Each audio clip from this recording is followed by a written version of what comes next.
Relationer, oplevelse i bagagen, familieforhold og reaktionsmønstre, det er bare nogle af de ting, man skal tage højde for. Samtidig er der ret begrænset tid til at gøre arbejdet i, og forhåbentlig give dem nogle af de gode værdier og oplevelser med på deres videre vej i livet. Oven i alt det, kommer der så også udfordringer med systemet, der spiller en rolle i både livet, hverdagen og arbejdet som plejeforældre.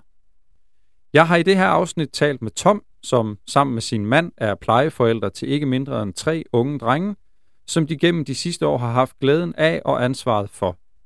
Vi kommer vidt omkring i dagens afsnit, men jeg synes, det er vigtigt at bide mærke i, at det som omgivelserne forventer af et sæt forældre, hvad enten det er plejeforældre eller almindelige biologiske forældre, ikke altid er det bedste for barnet lige her og nu. Derudover giver Tom også en række gode eksempler på, hvordan de har taklet opgaven som plejeforældre, og hvordan resultaterne af deres arbejde så småt begynder at vise sig. Så uden at afsløre for meget, så synes jeg selv, at den her samtale har givet lidt ekstra stof til eftertanke, og en lidt større tro på, at når vi alle sammen gør vores bedste, så er det faktisk også godt nok. Velkommen til Fars Garage.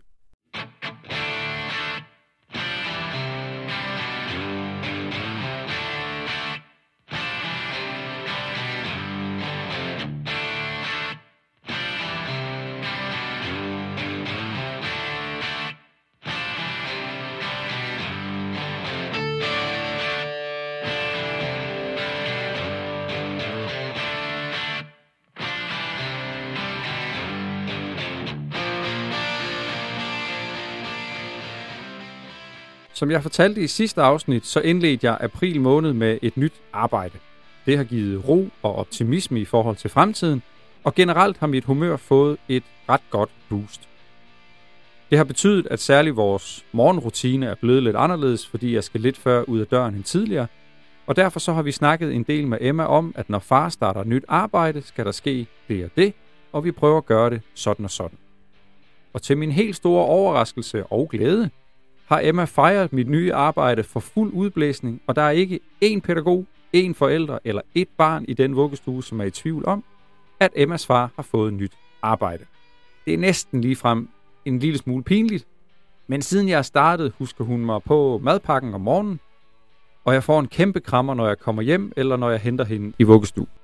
Så gør det altså ikke så meget, at der er 30 minutters transport til og fra arbejde, når man får den modtagelse og omsorg. Helt konkret så er jeg startet som digitaliseringskonsulent ved IT-afdelingen i Haderslev Kommune. Og det er en afdeling med højt humør, høje ambitioner og høj arbejdsglæde. Og mine nye kolleger har alle sammen været vanvittigt gode til at tage imod mig som ny kollega. Og selvom jeg starter med et fuldstændig blankt stykke papir og først skal ind i tingene, så føler jeg mig allerede som en naturlig del af holdet og begynder også så småt at kunne bidrage til at få løst nogle af de mindre opgaver. Og det føles bare vildt godt alt sammen. Ellers går det stille og roligt i det lille hjem. Foråret er så småt på vej, ukrudtet pibler frem, og Emma er inde i en mere rolig periode, som for hendes vedkommende stadig betyder fuld knald på fremad, men med en lille smule mere arbejdsro på øverste etage. Og derudover så har hun givet sig i kast med madlavning, så der bliver flere gange om dagen dækket op med tallerkener, knive, gafler, skeer, potter og pander på sofabordet, hvor Emma så serverer en blanding af isdesserter og tomatburger med agurkefritter. Og det er måske en lidt aparte sammensætning, men hun hygger sig med det og nyder tydeligvis at være vært i eget selskab. Og så er der Dukke og Bamse, som først og fremmest skal slæbes med alle steder hen, naturligvis kun inden for husets 4 vægge, eller i hvert fald indtil videre. Men de skal både sidde med til bords, når vi spiser, og de har deres egne pladser, når Emma inviterer til selskab, og så skal de også puttes og sove flere gange om dagen. Og det er hyggeligt at se på, og specielt høre, når hun tøffer rundt med sine 2 venner, og både roser dem, når de tilsyneladende gør det rigtige, eller trøster dem, hvis de bliver kede af det. Men de får også skæld ud en gang imellem, hvis de ikke opfører sig pænt, eller hvis de står i vejen. Og nogle gange sidder Maria og jeg og krummer en lille smule tær, fordi vi pludselig kan høre os selv i noget af det, som Emma siger til Dukke og Bamse. Men det vigtigste er, at vi alle sammen gør vores bedste, og vi er trods alt kun mennesker. I denne måneds afsnit har jeg som sagt talt med Tom, der sammen med sin mand Daniel er plejeforældre til 3 raske drenge på henholdsvis 20, 15 og 13 år. Og Tom fortæller selv, at det har været vidt forskellige oplevelser, fordi at drengene er vidt forskellige og kommer fra vidt forskellige baggrund. Men jeg synes også, der er en rød tråd i Toms fortælling om, hvordan han og Daniel har forsøgt at tage udgangspunkt i det enkelte barn, og hvordan de målrettet, kærligt og pædagogisk, stille og roligt har indpodet de gode værdier i deres 3 drenge. Det har både krævet hårdt arbejde, masser af tålmodighed og kodesprog, men har også givet gensidig respekt, sammenhold og kærlighed. Så kom med i garagen og hør min snak sammen med Tom lige her. Velkommen til Fars Garage.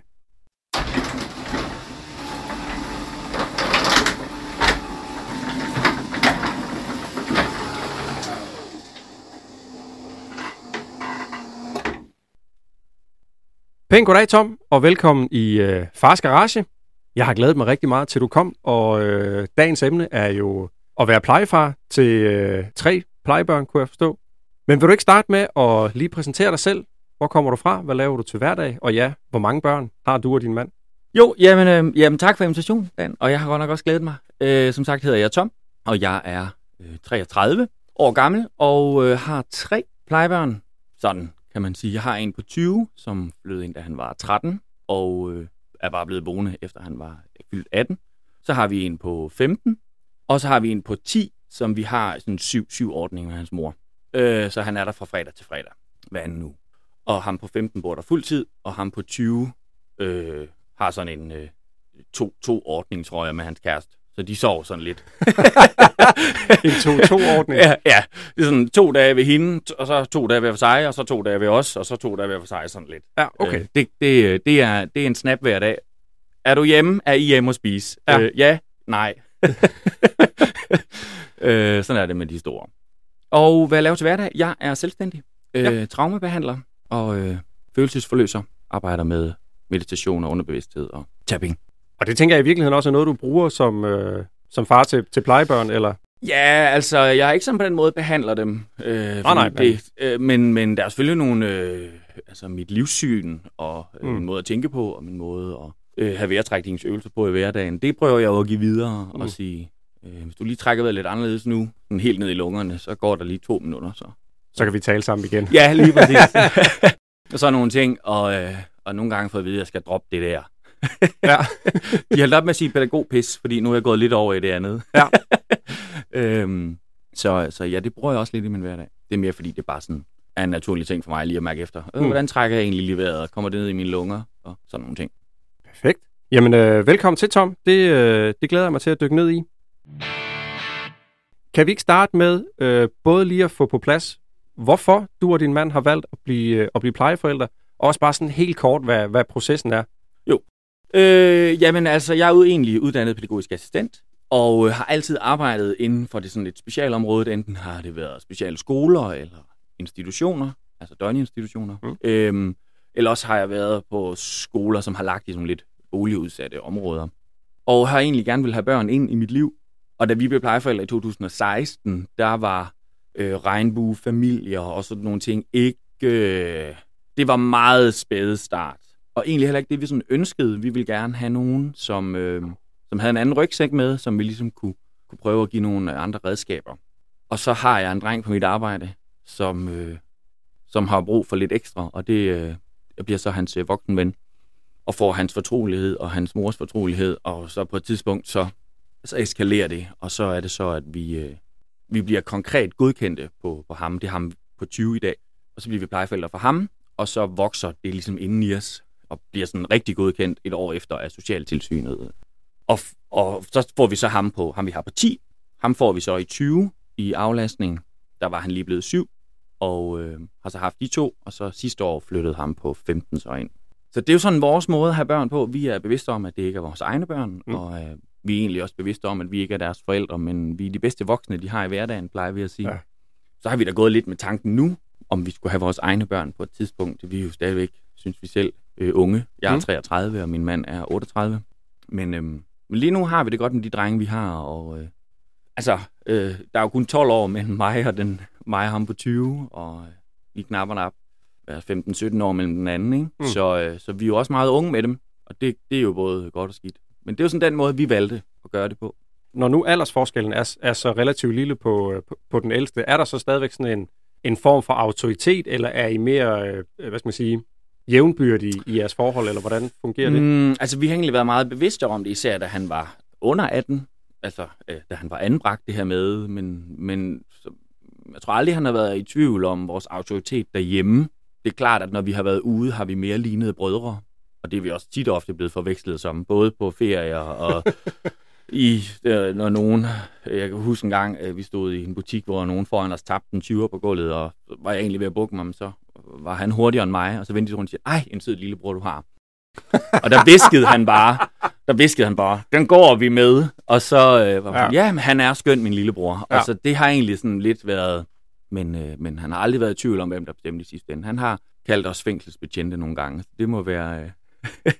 Men det er jo nogle gange det største kompliment, som far kan få. Ja, lige præcis. Ikke? Han sagde engang til mig, Putin er demokratisk og diplomatisk i forhold til dig. Okay. så nej, men det har selvfølgelig været noget, vi har været meget bevidste om, at aldersforskellen var der. Men han har aldrig været i tvivl om, at vi var de voksne, og vi var dem, der tog beslutningerne. Men vi har nok også gjort det på en lidt anden måde, end hvis vi havde været før. Men vi gider at se de samme film i biografen, og vi gider ikke at høre det samme musik. Det kan jeg simpelthen ikke holde ud. Men sådan, på den måde har det været nogle fede ting, og vi gider at køre go-kart, tage dykkercertifikat og alt sådan noget. Men, og hvordan med sådan livet, før de ligesom kom ind? Altså, livet før og efter, at du blev plejeforælder? Ja, det var noget af en omvæltning. Fordi at de fleste forældre har jo sådan 9 måneder til at vende sig til tanken. Der vokser en mave, og sker nogle ting, og man er i en proces. Vi havde en uge. Og boede i en sådan en lækker egoistlejlighed inde helt midt i midtbyen, med en enkelt lille parkeringsplads og en tagterrasse. Og vi havde ganske vist købt hus, fordi det var vores mål, men vi var ikke flyttet ud i det endnu. Og vi havde under en uge til det, og vende os til tanken. Og så får vi jo en dreng på 13, som har levet 13 år og kan tale. Og har en masse holdninger og en masse rutiner, og synes, at det er vildt strengt, at han ikke må tage til Randers uge, eller bare tog rundt ned i midtbyen til kl. 22, når nu det er jo bare sådan en slags forhave. Ja, men du skal komme hjem i seng. Du skal i skole i morgen. Så på den måde var det noget helt andet. Og før havde vi jo et liv, hvor at vi arbejdede meget, og når vi så havde fri, var vi sammen, og når vi så arbejdede vi begge to, og sådan nogle ting. Til pludselig blev det, så hvis du så er på arbejde, så er jeg jo nødt til at blive hjemme, og så kan jeg så, og så skal du holde fri. Og jeg havde også 2-3 jobs på det tidspunkt, og fik ligesom dem afsluttet, fordi jeg tænkte, nu er det noget andet, der er vigtigere. Og det var egentlig meget naturligt, synes jeg. Både fordi, der selvfølgelig fyldte nogle penge med, men også fordi, eller det gjorde det muligt, men var det mere det her med, at han jo også kom med en rygsæk, og var vant til nogle andre type voksne. Så for mig var det meget naturligt at vise ham noget andet, men det har også altid været vigtigt for mig at gå på arbejde, for at vise ham, at det gør man, og det er sådan, en hverdag hænger sammen. Ja. Men også fordi jeg er ikke sikker på, at jeg bliver et godt menneske, hvis ikke jeg kommer ud og laver noget andet. Men det var virkelig fra den ene dag til den anden. Altså jeg kan huske, at vi skulle begge to til en personale sommerfest samme dag, og det havde vi jo ikke tænkt over før.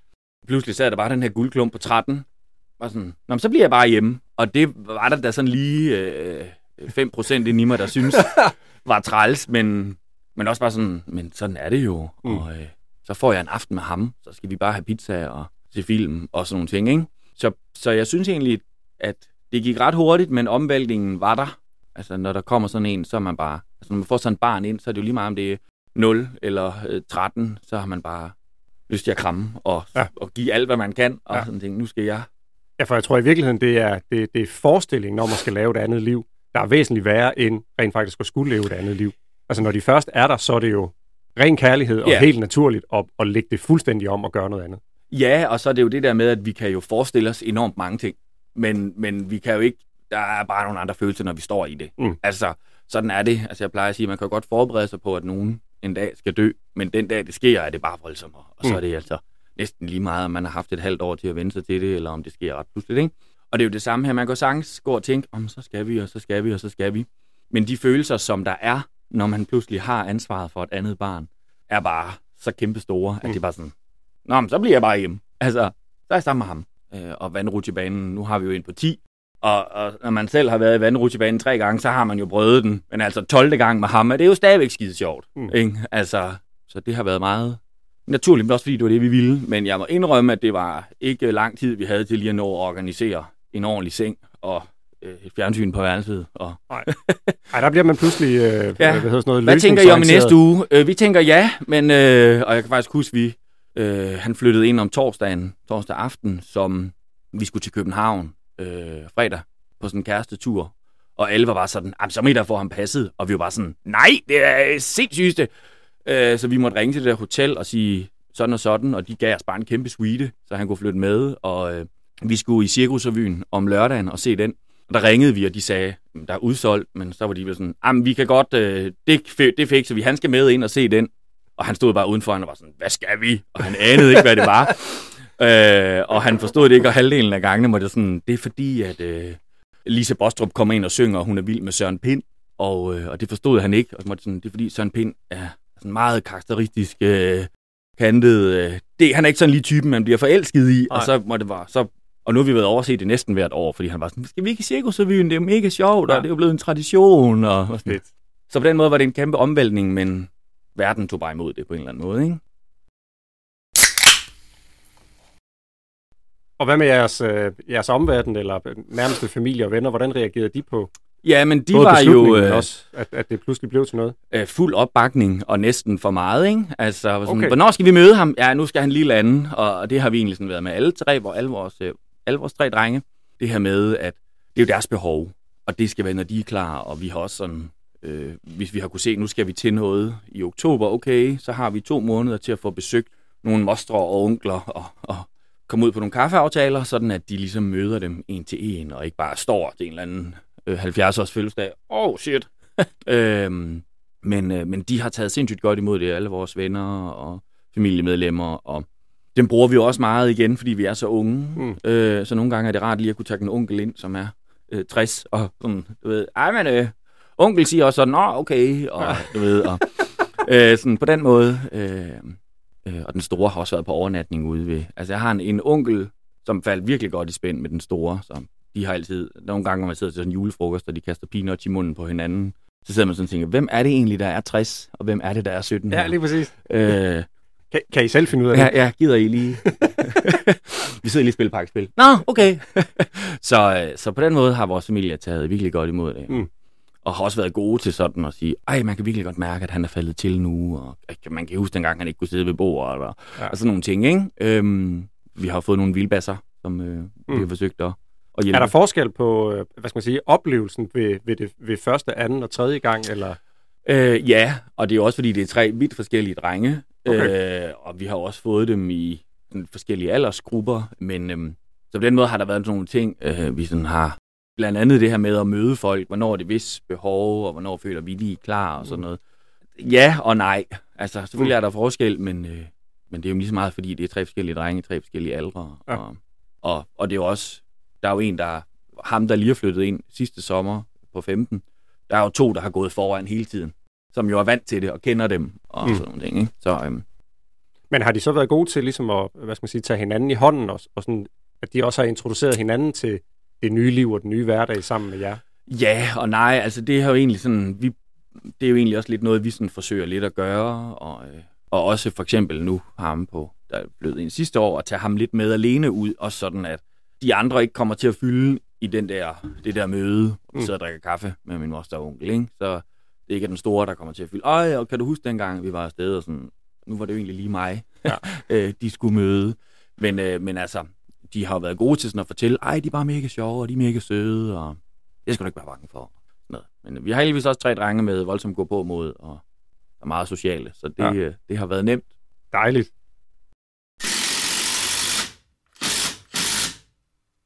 Jeg kunne godt tænke mig at spørge om, hvordan har I sådan arbejdet med relation til dem? Altså, jeg tænker, at de kommer med en eller anden form for bagage eller svigt, og hvordan dykker man ligesom ned i det og gør dem fortrolig med jer og bygger den tillid op? Jeg tror, at nu var det ret nemt med den første, for ham kendte vi. Jeg havde arbejdet med ham i 2 år i juniorklubben, som jeg var ansat i, og var også hans voksen ven igennem kommunen i en periode og sådan noget. Så ham kendte vi, så det var ret nemt. De 2 andre har vi jo ikke kendt på samme måde, og der tror jeg bare, at vi har været meget sådan, altså vi er sådan en familie, som kan snakke om alt. Og der er ikke noget, der er sådan på den måde pinligt, eller noget, der er rigtigt, eller noget, der er forkert. Så vi prøver egentlig at være ret åbne, og lytter jo selvfølgelig på, hvad er behovene her? Hvad giver mening? Giver det mening, at vi lige går en tur? Giver det mening, at vi kører en tur? Skal vi sidde rundt om et spisebord og næsten lave en kontrakt, hvis vi skal indgå en eller anden form for morgenrutine, eller sådan nogle ting. Og så tror jeg bare, at vi er enormt gode. Min mand og jeg er meget forskellige. Så vi også, og vi har også kendt hinanden i mange år, lige om lidt har vi kendt hinanden i 14 år, været sammen i 13,5 nu-agtigt. Så vi har også været gode til sådan, men er det dig, der skal have den der snak, eller nu kan han lige høre, at jeg begynder at blive sådan irriteret-agtigt, så kommer han lige ind. Prøv lige at høre her. Nu skal vi lige have lukket den her, det vi bare siger er. Men vi har fokuseret meget på det her med også at finde ud af, hvad er vigtigt lige nu. Vores mellemste ryger, det der mangler sådan, skal han ikke holde op med det? Var sådan, nej, det er ikke lige det, der er. Det er ikke det, der er vigtigt lige nu. Nej. Nu skal han falde til, og han skal lære os at kende, og han skal gå i en ny skole, og han har flyttet 100 kilometer-agtigt. Altså, det er ikke det, der er vigtigt lige nu. Lige nu er det bare vigtigere, at han er glad i hverdagen, og er tryg, og kommer til os med nogle udfordringer. Så skal vi ikke til at pådutte ham. Du skal også holde op med at ryge. Og, altså, det synes vi, han skal, men det er ikke det, der har værdi lige nu. Det synes jeg jo er fedt, at de gør det på den måde. Altså det der med at sådan helt ægte prioritere, hvad er det vigtigste lige nu. Fordi hvis ikke relation og tilknytning er på plads, så kommer du aldrig nogensinde i mål med at få ham til at holde op med at ryge heller, tror jeg. Altså, nej. Og så handler det også om det der med at sige, hvad er rækkefølgen på ting? Altså, nu slår den store mig ihjel, hvis han hører det her, men da han flyttede ind, så havde vi jo den her 2-etagers lejlighed, og så råbte vi jo altid, der er mad, og så var vi lige ved at lave den sidste kan saft, eller du ved, sætte et eller andet på bordet. Og så kom han sådan løvende ned, vi havde sådan en trappe, der rundede, så den gav nærmest fart. Og så tog han fat i den første tallerken, og så hjernede han mad op på tallerkenen, rundt om bordet, og så satte han sig på den anden side. Og så når vi kom, så kunne jeg sådan sige, den tallerken, der er under din tallerken, må jeg ikke lige få den? Jo. Og så, du ved, spiste han og sagde, hej, og så er jeg jo ikke engang færdig med at tage salat op på min tallerken, vel? Og jeg var sådan, okay, det holder vi ikke til, men vi er nødt til at finde ud af, hvad gør vi? Så det blev sådan, okay, kunne du ikke komme og så vælge en plads, og så tage mad derfra? Og da det så ligesom spillede efter noget tid, så var vi sådan, kunne du ikke vælge en plads og vente med at tage mad, til vi kommer? Og sådan, du ved, så det blev sådan noget, altså pludselig tog det måske 4 måneder, men til gengæld kom vi i mål. Ikke? Altså i stedet for at sige, det er faktisk virkelig irriterende, du kommer og går rundt om med, først tager du en tallerken, så går du rundt om bordet, så tager du mad, så spiser du, så går du. Kunne du tænke dig at lave om på det hele på én gang, og så bare, så det der med ligesom at sige, okay, hvad giver mening lige nu? Det gør, at han skal starte med at tage en plads.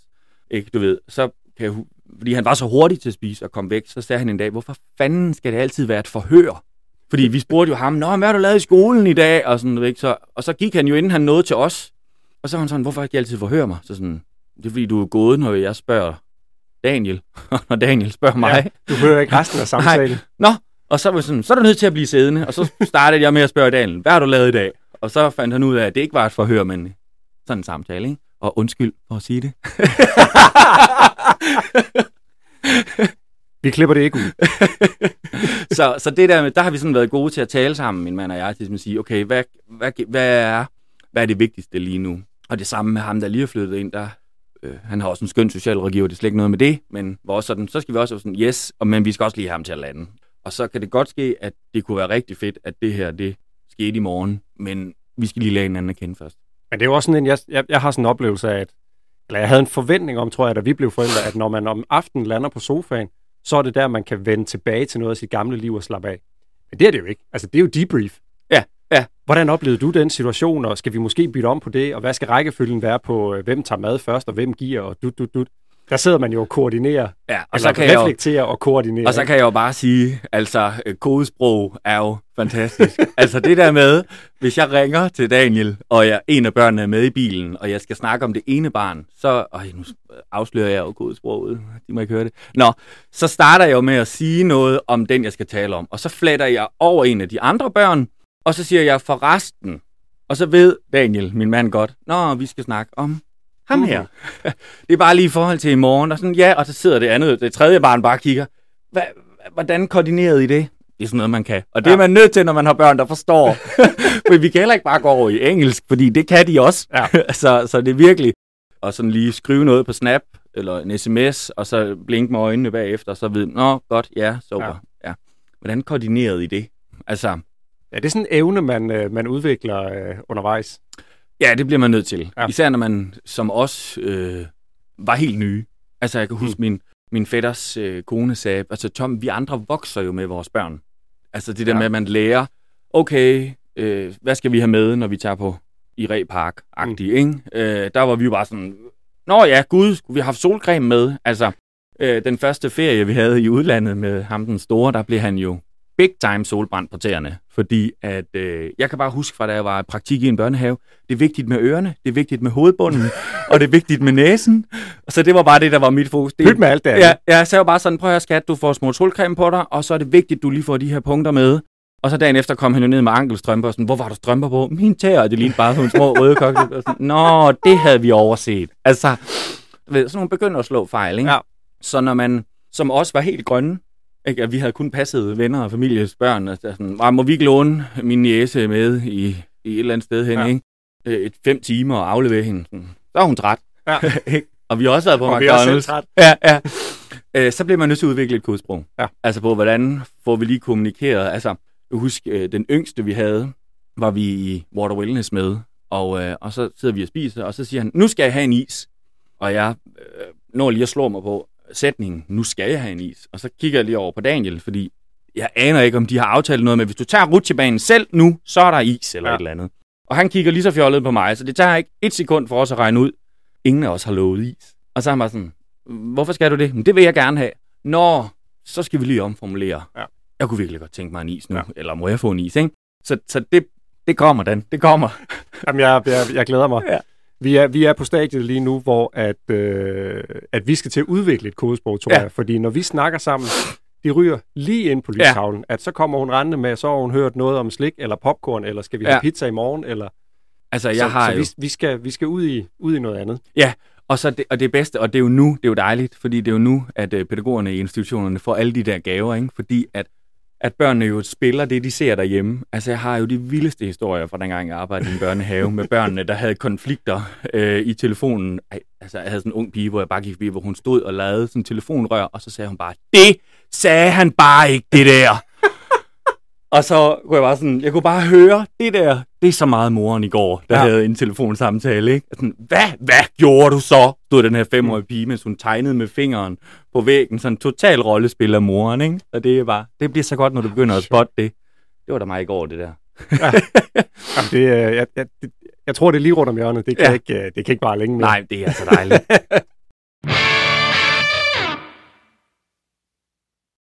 Hvad har sådan i al den tid, I har været plejeforældre, hvad har sådan været særligt gode oplevelser, og omvendt også været sådan særligt svære oplevelser? Hvordan er I ligesom kommet igennem begge dele i virkeligheden?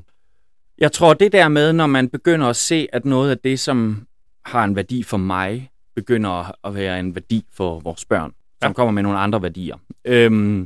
Vi har aldrig været sådan, gider du at sige tak for mad, og vi har bare selv sagt det, og så er det pludselig sket. Altså, tak for mad. Wow, tak skal du have. Altså, du ved, sådan uden at være sådan på den der, det bliver igen ham den store, fordi jeg har trods alt været der flest år, men vi skulle til Disneyland for, det er nogle år siden. Og så inviterede vi hans kæreste med, de havde været sammen i lang tid, og de var 15, og vi tænkte, så kunne de også gå lidt sammen, og så kunne vi også lige, og du ved, lige måske lidt sidde lidt for os selv, og du ved, I kan bare prøve den der sammen selv, så kan vi lige stå her, og du ved, ikke? Og så skulle vi jo ligesom lære den her kæreste bedre at kende, og så sad vi udenfor og grillede, og lavede bål en aften, og restede skumfiduser. Og da de havde siddet der en time, der kunne vi godt se, at nu var de også 15, og Netflix-serierne og alt det der, ikke? Så var vi heller ikke sjovere. Og så siger han, må vi godt gå ind? Altså, vi synes jo selv, vi var sjove, men må vi godt gå ind? Og så ja, det må I gerne. Og så siger han, tak, og tak for en hyggelig aften. Altså, altså, jeg tror ikke, jeg sad ned i flere dage. Altså, stod bare, du ved, altså sådan nogle, eller når de begynder at bruge nogle af de ord, vi bruger, altså sådan, så kan det godt ske, at de bytter lidt rundt på loyal og royal og sådan nogle ting. Men sådan, det der, for eksempel kommer og siger, skal vi slet ikke over til Cirkusrevyen? det skal vi da, når du spørger på den måde. Ja, det må være fedt, når de selv spørger efter det. Altså, ja, altså sådan nogle... Eller at det har fået en værdi. Ja, altså jeg kan huske en julegave der, hvor der står til verdens bedste plejeforældre, ikke? Så bliver man lige sådan lidt, tak, ikke? Ja.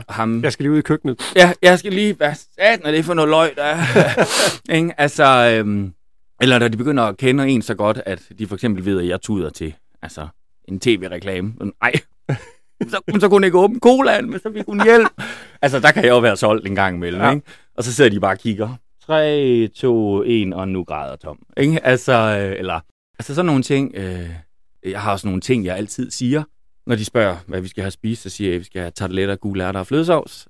Og nu siger de jo, hvad skal vi have spist, og du skal ikke sige tarteletter, gule ærter og flødesovs. Og så siger jeg, tarteletter, gule ærter og flødesovs. Altså, men det der med, når man sådan kan se, okay, nu begynder der at skifte en retning her, eller man har ændret et eller andet overbevisning. Altså, det er jo meget det, vi gerne vil. Det er jo ikke...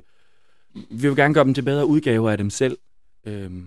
Og nogle gange er der noget, vi sådan lige skal lave om, men det er jo ikke sådan, vi bygger noget rundt. Men for eksempel, når at ham, den mellemste, vi har, kommer og siger, ved du egentlig mærke i, at jeg i går ikke brugte 5 minutter på at forberede mig på alle mulige negative ting, men egentlig bare gik med, at det nok gik godt.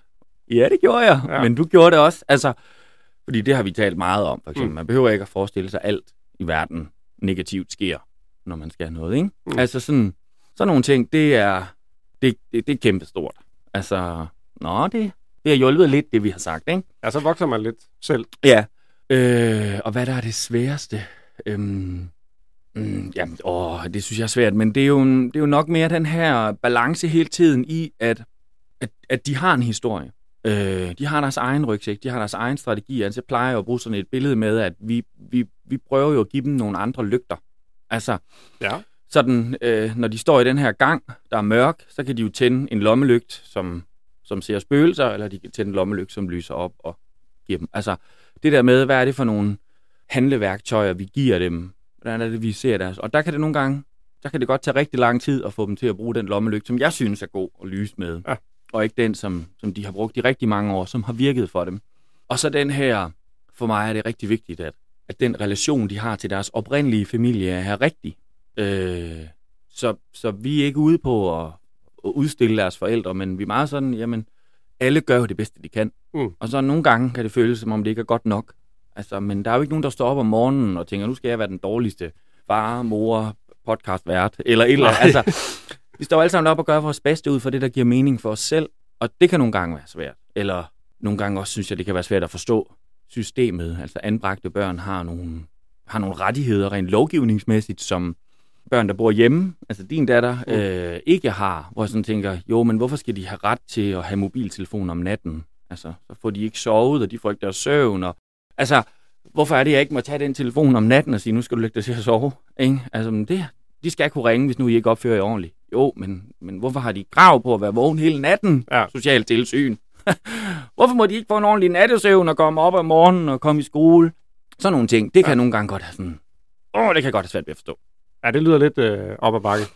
Ja, og nogle ting er jo forældremyndighed, der skal tage en beslutning om et eller andet. Men jeg synes, det der billede med lommelygten det synes jeg i virkeligheden beskriver det meget godt. Jeg synes også, jeg prøver at blive meget opmærksom på mine egne mønstre i forhold til Emma. Altså, at jeg også selv bliver bedre til at tage den lommelygte, der lyser op, i stedet for den lommelygte, der lyser på spøgelser. Ja. Og det er... Altså, jeg synes jo, det er voldsomt svært at skal ændre noget ved mig selv, men jeg bliver også nødt til at tage de lange briller på og sige, hvad gavner Emma mest på sigt? Altså, så det, jeg synes, det er et... Den låner jeg lige. Det er et godt billede. Og så også det der med, at vi nogle gange har ekstremt kort tid. Altså, du har 18 år. Altså, jeg havde 5 på den første, inden han blev helt selvstændig, ikke? Og selvom jeg har sagt til ham, at han ikke... Altså, det der med at flytte hjemmefra, det er jo en fælles beslutning. Det skal også være, når jeg er klar til at give slip. Det er han ikke helt enig med mig i. Men altså, du ved sådan... Altså, og det ham på 15, han har hele tiden været sådan. Jeg flytter, når jeg er 17 år, 364 dage. Og jeg var sådan, ja, men det bliver vi 2 om bestemt. Og nu har han sådan selv begyndt, okay, hvis jeg bliver boende til at 20, så er jeg også færdiguddannet, og du ved, men nogle gange synes jeg, at jeg har travlt, hvis jeg skal nå. Altså, samtidig med det i respekt for barnet, og de værdier, barnet kommer med, og så kan jeg nogle gange godt synes, at jeg har travlt. Jo, men også når man tænker på en hverdag, altså det der med, altså 8 timer i institution, og så har du de måske 3-4 dårligste timer på døgnet derhjemme, inden man sådan begynder at lukke ned og gå i seng. Og altså, der skal man fandme være målrettet på, hvad vil jeg lære ham eller hende lige præcis i dag, fordi ellers så løber tiden bare, ikke? Jo, og så det der med, at de også, altså, vi skal til at indføre skærmfri tid derhjemme på de to, ham på 15 og ham på 10, ham på 20 kan vi ikke rigtig bestemme over. Men på den måde, men der bliver 2 gange en halv time i weekenderne, hvor at man ikke må bruge skærm. Man må lægge puslespil, man må tegne, man må kigge op i himlen, man må pille næse, klippe negle. Det skal man ikke så længe, men det bliver noget rod. Men man skal noget andet, fordi man skal simpelthen begynde at tænke og være kreativ og lige skrue lidt ned. Man kan godt høre musik, og det gælder også vi andre. Fjernsynet bliver slukket. Jeg lægger også min telefon væk og maler en malebog eller et eller andet. Og det er jo, det kan jeg godt se stritter lidt på dem. Det vil det nok gøre på alle i den alder. Men der går bare så meget tid fra det, og vi overlader børneopdragelsen til YouTube og alt muligt, som jeg er ikke enig i. Altså min mor, hun kommer jo og siger, altså jeg var ikke enig i jeres børnefjernsyn, men det de sender i dag, det sagde mig ringe. Altså,